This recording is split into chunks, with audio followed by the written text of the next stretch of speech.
55-year-old hip-hop mogul Sean Diddy Combs was acquitted in part and convicted in part in this trial that's been ongoing for several weeks now. We want to bring in a Loyola Law professor, Dane Ciolino, to give us his perspective on exactly what Combs was convicted of today. Thanks so much for being with us.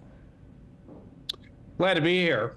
When we look at these charges, it really runs the gamut. We heard some pretty salacious things throughout this trial, I think that shocked most people who were not aware of the situation.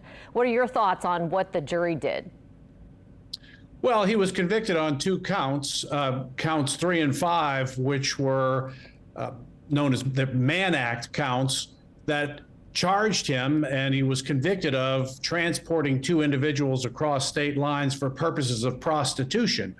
But what he was acquitted of were the more serious sex trafficking counts, counts 2 and 4, which the government alleged but failed to prove that there was coercion and violence involved in this, in the trafficking of women across state lines for purposes of sexual activity.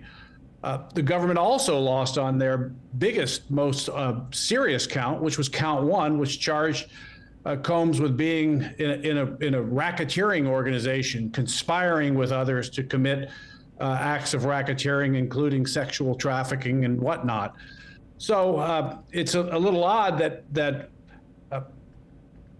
people might think it's odd that Combs and his lawyers were celebrating his conviction on 2 felony counts.